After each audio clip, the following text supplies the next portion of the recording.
नमस्कार, AB star news देख रहे हैं आप और मैं हूं आपके साथ सोहन सिंह। वक्त हो चला है आपका राज्य आपकी खबरों का, जिसमें सबसे पहले बात करेंगे छत्तीसगढ़ की, जहां पर सुरक्षा बलों को बड़ी कामयाबी मिली है। सुरक्षा बलों ने मुठभेड़ में 5 लाख के इनामी नक्सली को ढेर कर दिया है। आईजी आरिफ शेख से मिली जानकारी के मुताबिक मारे गए नक्सली की पहचान नंदलाल के रूप में हुई है। जवानों ने मौके से 303 बंदूक और अन्य सामान भी बरामद किया है। नक्सली उदंती एलओएस का डिप्टी कमांडर था। आईजी आरिफ शेख ने बताया कि सुरक्षा बलों को गरियाबंद जिले के जुगाड़ थाना क्षेत्र के करलाझर नागेश के जंगल में नक्सली होने की जानकारी मिली थी। इदा गांव एरिया कमेटी के 12 से 15 नक्सलियों के होने की जानकारी मिली थी, जिस पर सीआरपीएफ कोबरा बटालियन 207 और जिला पुलिस बल की टीम को जिला मुख्यालय से रवाना किया गया। पुलिस टीम को देखकर नक्सलियों ने फायरिंग भी की। जवानों ने मोर्चा संभालते हुए नक्सलियों को मुंहतोड़ जवाब दिया। जब गोलीबारी शांत हुई तो सर्च ऑपरेशन चलाया गया। इस दौरान एक नक्सली ढेर मिला है, वहीं उसके साथी फरार होने में कामयाब रहे। में साहबिन कछार, करलाझर और नागेश इस गांव के जंगल में जो है नक्सलियों की उपस्थित रहने की सूचना हमको मिली थी। तो हम गरियाबंद पुलिस ने जो है कोबरा, सीआरपीएफ और जिला बल, इन तीनों का हमने जो है संयुक्त ऑपरेशन निकाला। और इस संयुक्त ऑपरेशन में जो है हमारी टीमों के साथ में जो है नक्सलियों की मुठभेड़ हुई। मुठभेड़ होने के बाद हमने जो सघनता से एरिया की सर्च किया तो हम लोगों को जो है एक नक्सली डेड बॉडी हमको मिली है, जिसका आइडेंटिफिकेशन जो है नंदलाल, जो एसीएम है, डिप्टी कमांडर उदंती। बुलेटिन में बात जांजगीर चांपा की, जहां लोग प्रदर्शन करने को मजबूर हैं। भूपेश बघेल सरकार पर चांपा की अनदेखी करने का आरोप लगा रहे हैं। 3 मांगों को लेकर चांपा नगर के लोगों ने प्रदर्शन किया। लोगों ने सरकार से चांपा नगर को नगर निगम बनाने, चांपा में मेडिकल कॉलेज खोलने और हसदेव नदी की सफाई के लिए गाजदेव कॉरिडोर बनाने की मांग की है। दरअसल सरकार ने जांजगीर चांपा में मेडिकल कॉलेज खोलने का प्रस्ताव पास किया था। जिला प्रशासन ने मेडिकल कॉलेज के लिए कूटरा गांव में 100 एकड़ जमीन भी चिन्हित की थी। इसके अलावा हसदेव नदी को प्रदूषण से रोकने के लिए कॉरिडोर बनाने की मांग भी लोग कर रहे हैं। मांग पूरी न होने पर लोगों ने उग्र प्रदर्शन की चेतावनी दी है। 26 अप्रैल से ये धरना का प्रारंभ किया गया है। हम चांपा नगर वासी लोग चाहते हैं कि चांपा में मेडिकल कॉलेज की स्थापना हो, जिसकी घोषणा 2021 में श्रीमान भूपेश बघेल जी ने की थी जांजगीर के इस दौरे के दौरान। लेकिन अभी तक इस विषय पे कोई भी कार्यवाही नहीं किया जा रहा है। चांपा में हम लोगों ने जो ज़मीन है उसकी जो कॉपी है वो ऑलरेडी भूपेश बघेल जी को उनके भेंट मुलाकात कार्यक्रम के दौरान दिया गया था। शासन के द्वारा प्रत्येक जिला मुख्यालय में मेडिकल कॉलेज स्थापित किया जा रहा है। इसी परिप्रेक्ष्य में हमारे चांपा के जनता के द्वारा चांपा में मेडिकल कॉलेज खोलने के लिए ये क्रमिक भूख हड़ताल आयोजन किया गया है और ये 6वां दिवस है, जिसका समर्थन हम चांपा अधिवक्ता संघ करते हैं और इनका मांग जायज़ है। चांपा में मेडिकल कॉलेज की स्थापना हो और यहाँ पर्यटन स्थल की स्थापना हो।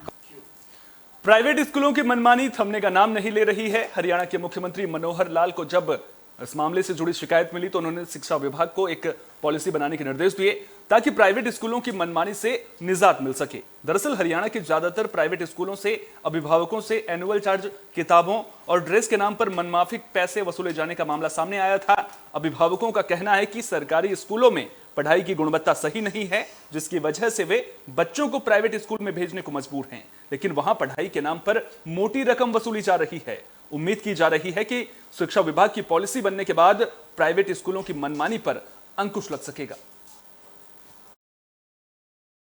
अगर सरकारी स्कूल की बात की जाए तो क्या सरकारी स्कूलों में जो है प्राइवेट स्कूलों के बराबर पढ़ाई होती है? नहीं, बच्चे ट्यूशन लगाते हैं। ट्यूशन लगाते हैं? वैसे स्कूल सरकारी स्कूल में पढ़ते हैं पर ट्यूशन जाते हैं, तो इसलिए वो ज़्यादा इनके पास ज़्यादा नॉलेज। तो अगर बात की जाए प्राइवेट स्कूलों की तो क्या उनमें क्वालिटी की पढ़ाई मिल पाती है जो पढ़ाई प्राइवेट स्कूलों में मिलती है बच्चों को? मिलती है सरकारी स्कूलों में? सरकारी स्कूल में नहीं मिलती, प्राइवेटों में मिलती है। अंतर तो कुछ नहीं है। सरकारी स्कूल में टीचर भी पढ़े लिखे होते हैं प्राइवेट स्कूल की अपेक्षा। अगर वो थोड़ी सी गौर करें, गरीब बच्चों को पढ़ाएं, अच्छी तरह शिक्षा दें, तो सब माँ बाप चाहेंगे हम अपने बच्चों को सरकारी स्कूल में पढ़ाएं। देखिए, मुख्यमंत्री जी की संज्ञान में तो ये कई साल से मामला है और इस बार ज़्यादा उठा, अखबारों में आया, मीडिया ने उठाया तो। और दूसरा 2 शिकायतें लगी हुई थी पेरेंट्स की। अगर ये शिकायतें नहीं होती तो शायद वो ऐसी बात भी ना बोल पाते। वैसे उनको सारी जानकारी है। 2 पेरेंट्स ने उठाई, एक एनसीईआरटी की किताबों के बारे में कि वो नहीं लगाते, प्राइवेट प्रकाशकों के लगाते हैं। एक ने कहा जी हमारे ऐसे वापस लिए जुर्माने करा है। ये दोनों की नॉलेज में है और हम हर साल सीएम के नॉलेज में बात डालते हैं। नहीं, सर ने ग्रीवेंस जो मीटिंग हुई थी उसमें कहा है कि भाई इनका लिख के भेज दो और कुछ पॉलिसी बनेगी इस पे कि इसमें जो फॉर्म 6 है उसमें उन्होंने 3-4 ग्रुप बताए थे कि 1 से 5 तक, 6 से 8 और 9, 10 और 11, 12 इस ईयर में कि फिर ये फीस भी नहीं बढ़ाएंगे। जो एक बार तय हो गई वो 1 से 0 मतलब फर्स्ट के एडमिशन से लेके 5 तक फिर वही रहेगी जो भी है। और उसके बुक्स के लिए भी हम ऐसे नहीं है, उन्होंने बोला है कि हम बुक्स के पेज डिसाइड करेंगे। ऐसा नहीं है कि 50 रुपए की बुक को 500 रुपए की बेच। मई महीने में अब तक लोगों को चिलचिलाती गर्मी से राहत मिलती हुई नजर आ रही है। दरअसल लगातार हो रही बरसात की वजह से तापमान में गिरावट देखने को मिल रही है। बात हरियाणा की करें तो हरियाणा में भी मौसम की आंख मिचौली लगातार जारी है। मौसम विभाग की माने तो पश्चिमी विक्षोभ की वजह से बरसात हो रही है। आईएमडी चंडीगढ़ ने 5 दिनों के मौसम का जो पूर्वानुमान जारी किया है उसके मुताबिक 5 मई तक उत्तर हरियाणा के कुछ जिलों को छोड़कर गरज चमक के साथ बादल बरसेंगे। हालांकि गुरुवार के बाद तापमान में 5 डिग्री तक बढ़ोतरी के आसार भी जताए गए हैं। वहीं तापमान में गिरावट के बाद लोगों को चिलचिलाती धूप से भी राहत मिल गई है।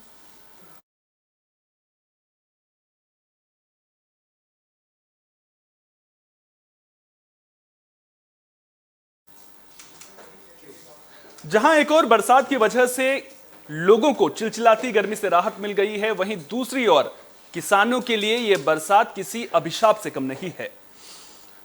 पहले बेमौसम बरसात की वजह से किसानों की फसल को नुकसान पहुंचा। वहीं वल्लभगढ़ में खुले आसमान के नीचे रखा लाखों रुपए कीमत का गेहूं बारिश की वजह से खराब हो गया है। लाखों के गेहूं के भीगने के बाद गेहूं का उठान जरूर शुरू हो गया है। वल्लभगढ़ अनाज मंडी के सेक्रेटरी इंद्रपाल ने बताया कि कुछ गेहूं बीती रात अचानक हुई बरसात की वजह से खराब हो गया है, जिसके लिए उन्होंने मंडी से गेहूं उठान करने वाले ट्रांसपोर्ट ठेकेदार को जिम्मेदार बताया है। इसके अलावा उन्होंने ये भी बताया कि अब तमाम आढ़तियों को सख्ती के साथ हिदायत दी गई है कि ऑर्डर पर पड़े गेहूं को सही से कवर करके रखें ताकि दोबारा मौसम बिगड़ने पर गेहूं खराब ना हो।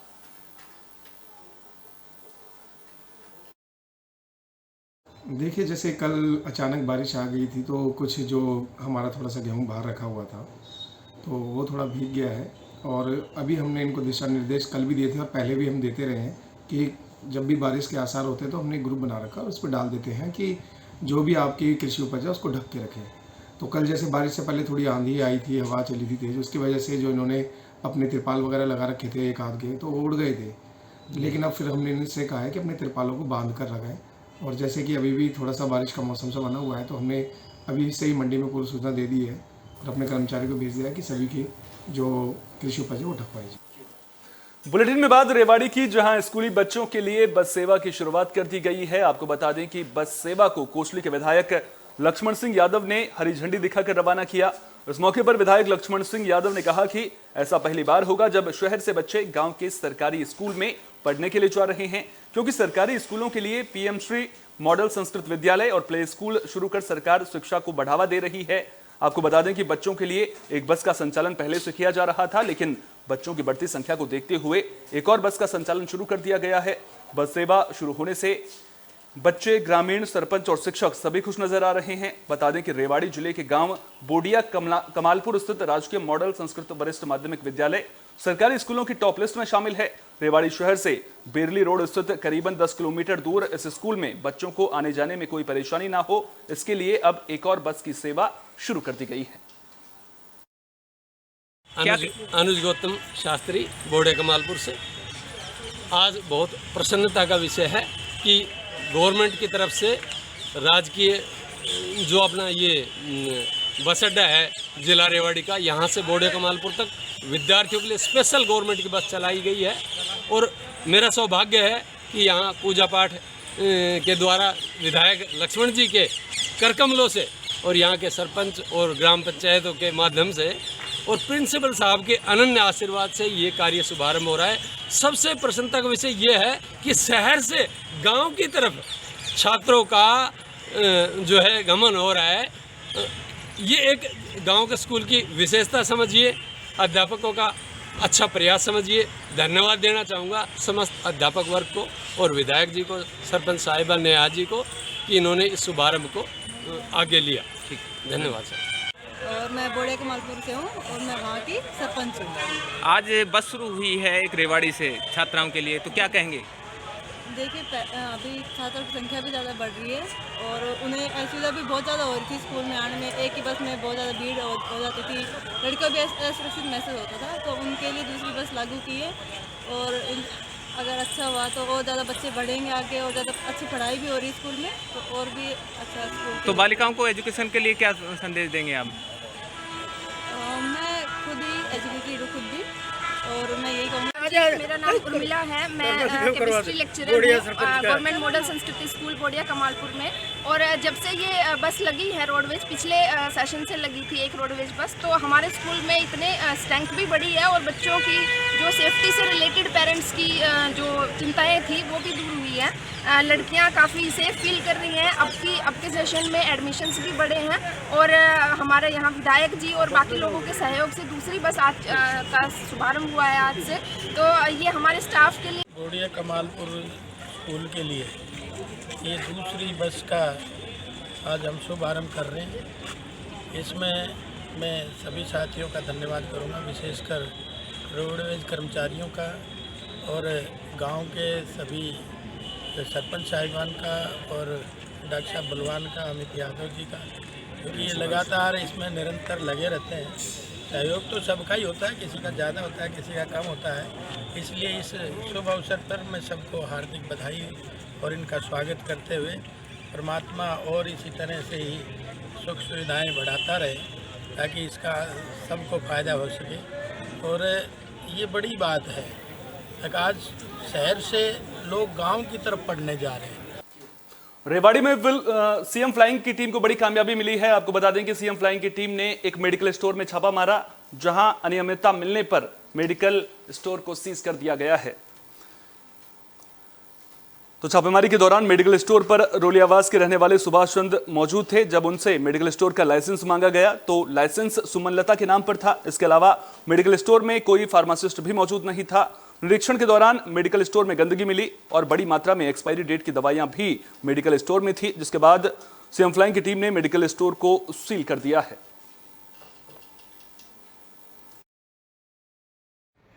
मुख्यमंत्री उड़नदस्ता रेवाड़ी की टीम के द्वारा आज एक गुप्त सूचना के आधार पर नारनौल फाटक के पास, नाईवाड़ी के पास एक मेडिकल स्टोर पर रेड की गई, जिसमें जो स्थानीय जो संबंधित विभाग के अधिकारी भी साथ थे, जो ड्रग्स डिपार्टमेंट से। तो जब वहाँ पे चेक किया गया तो उनके पास कुछ एक्सपायर्ड मेडिसिन मिली और सफाई भी प्रॉपर नहीं थी।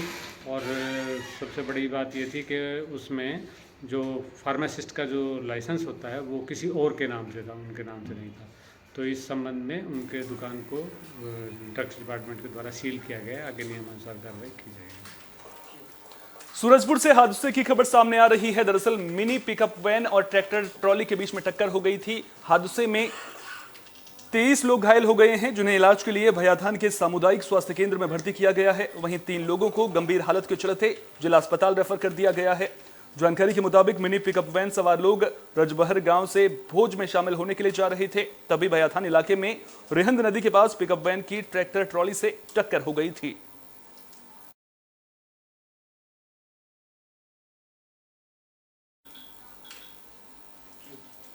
रेवाड़ी के नागरिक अस्पताल में सालों पुराना पीपल का पेड़ तेज आंधी की वजह से गिर गया। जानकारी के मुताबिक पीपल के पेड़ की जड़ें कमजोर हो गई थी, जिसकी वजह से यह हादसा हुआ। हादसे में 2 लोग घायल हुए हैं, जिन्हें इलाज के लिए ट्रामा सेंटर में भर्ती किया गया है। दोनों की हालत स्थिर बनी हुई है। गनीमत यह रही कि जिस वक्त हादसा हुआ उस वक्त मौके पर ज्यादा लोग मौजूद नहीं थे। बता दें कि पेड़ की चपेट में आने से एक कार, एम्बुलेंस और 2 बाइक भी क्षतिग्रस्त हुई हैं। भैया मैं ये कहना चाहूँगा, जो सरकारी हॉस्पिटल का जो वृक्ष गिरा है, इसमें सरेआम सरकारी हॉस्पिटल की त्रुटियों के कारण ये वृक्ष गिरा है। अगर इस पेड़ को पहले ही सही करवा दिया जाता तो आज आम जन परेशान नहीं होता। जिससे ये हुआ है कि 2 बाइकें, 2 गाड़ियाँ और एक लेडीज़ और एक जेंट्स उसके ऊपर वृक्ष गिर गया। वो खूनी हालत में उसको तुरंत ही अपना गाड़ी में डाल के और ट्रॉमा सेंटर के अंदर शिफ्ट करा दिया गया है। ये सारे आम सरकारी हॉस्पिटल का खमियाजा है जो कि ये आम पब्लिक को भुगतना पड़ रहा है। मेरा नाम वसीम अकरम है और मैं यहीं सिविल सर्जन ऑफिस में ही कार्यरत हूँ as a district vaccine cold chain manager. मैं सुबह आया था फील्ड से होके 11 से 12 के बीच में, तो मैंने यहाँ जगह दी कि यहाँ गाड़ी पार्क कर दी। उसके बाद मैं ऑफिस ज्वाइन कर लिया, ऑफिस गया। ऑफिस के बाद मैं ट्रामा सेंटर की तरफ गया तो एक और जैसे मेरे पास बीच में कॉल आई कि ऐसा कि आपकी गाड़ी के ऊपर पेड़ गिर, मेरे जानने वाले ने बताया। तो मैं आया तो मेरी गाड़ी भी पूरी तरीके से डैमेज है और ये जैसे पीछे मेरे देख रहे हो ये वैगनआर गाड़ी है, इसके आगे 2 बाइक भी खड़ी हैं। 2 बंदे भी इधर से निकल रहे थे, उनको भी चोटें आई हैं और गाड़ी तो आपको दिखाई दे रही है टूटी हुई है पूरी तरीके से। भैया आपका राज्य आपकी खबरों में फिलहाल के लिए इतना ही। देश दुनिया की तमाम अहम खबरों के लिए बने रहिए AB स्टार न्यूज के साथ। फिलहाल दीजिए इजाजत, नमस्कार।